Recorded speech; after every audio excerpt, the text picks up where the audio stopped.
I call the honourable member Phil Twyford. Pau hiri hiri, pau rama rama. Te aho I roto, marama I roto. Tēnei te pau kai eke, te pau kai a koina. Ko te pau o enei kōrero. Te hei Māori ora. Mr Speaker, I rise for the first time in this House, proud to be a Labour Member of Parliament, inspired by the democratic tradition this House represents, and humbled by the great parliamentarians who have come before. I congratulate you on your election. I acknowledge the speech from the throne and look forward to contributing to a robust opposition fulfilling its constitutional duty for the next 3 years. Mr Speaker, as I look around the walls of this debating chamber and reflect on the battles waged, lives lost by thousands of New Zealanders to help forge our young nation, I am moved by the simple but brilliant concept of this House. Like the countless, often nameless people who have served and sacrificed for New Zealand in war, we too are servants of something bigger, something grander, something bolder. We come from varied backgrounds, but we all are united in a goal to collectively serve. At the end of our times here, some of us will be remembered, but most of us not. Regardless, we all will have served our nation, and for that I greet every member of this House, regardless of which side of the aisle, and look forward to working with all and disagreeing strenuously with some. If there is one thing that unites us all in this House, I would hope it's the belief we can make New Zealand the best it can be. It seems a minor miracle that this little collection of islands at the bottom of the Pacific with a mere 4 million people can sustain a successful modern nation state that boasts some of the best quality of life the world can offer. What an implausible but heroic project, bringing together the descendants of the first settlers who 1,000 years ago crossed the Pacific by waka, to this the last significant landmass in the world to be settled by humans, to the 19th century Europeans who sailed to the other side of the planet to build a new life free from class exploitation, and the 20th century Boeing arrivals who fled poverty, oppression, or were simply seeking a better life for their children. We are all united by a desire to create a better world, and the only difference between us is when our waka touched these shores. This common bond created a whakapapa of pioneering social reform. The parihaka prophets of Te Whiti and Tohu, who offered a strategy of non-violent action to resolve previously lethal disputes. Kate Shepherd and the suffragettes securing the vote for women. Richard Seddon and the Liberals bringing in groundbreaking social and industrial legislation. Michael Joseph Savage creating one of the world's most comprehensive social security systems in the 1930s. Peter Fraser at the UN in 1945 helping to draft the Universal Declaration of Human Rights. Norm Kirk in the 1970s standing up for a nuclear-free Pacific. And the treaty settlement process started by Kirk and Matu Rata, a unique effort at post-colonial reconciliation over more than 3.5 decades. There is much to be proud of and to draw inspiration from. And let's not forget our other nation builders, the entrepreneurs, the scientists, public servants, our artists, educators, sports people, the men and women who worked the land, the workers who built the roads, raised the kids, and fought the wars when we asked them to, who clean the offices, run the footy and netball teams, look after our older and frail New Zealanders, and who work in the kitchens and shops and factories. In spite of our national tendency to self-doubt, we know we are capable of great things.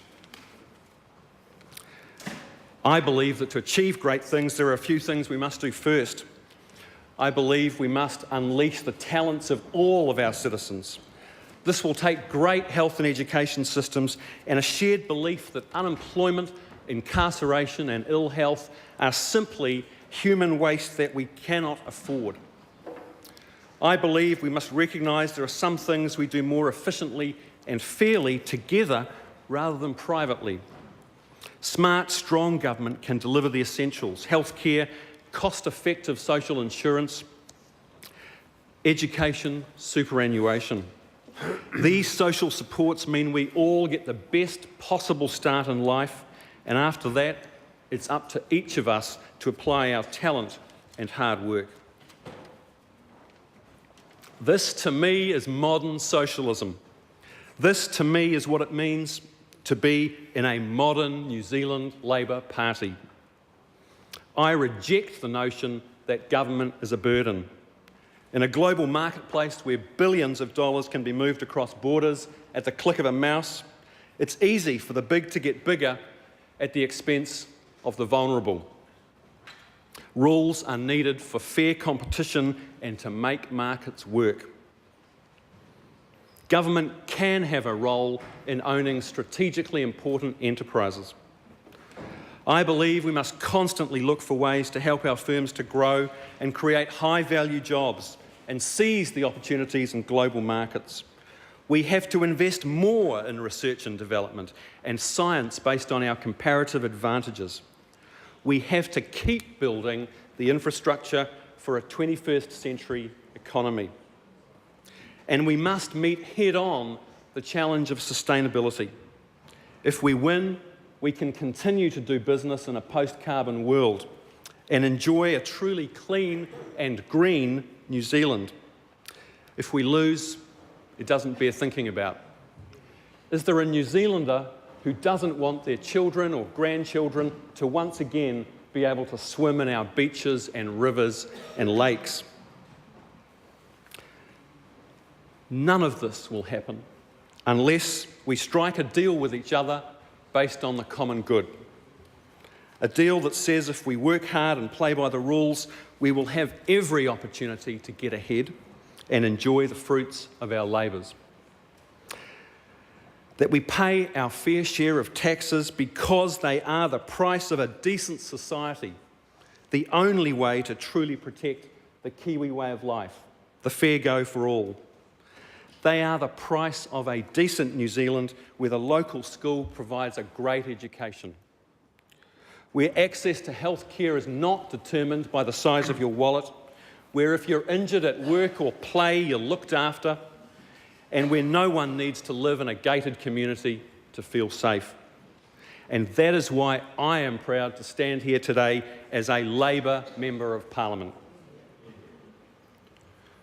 One of the issues we need to talk about is the Constitution. That conversation about our nation's destiny must be framed by the Republic and not the constitutional trappings of our colonial past. We've been far too shy of this debate, but as our nation rapidly changes its makeup, its ties to England will become even more strained and irrelevant.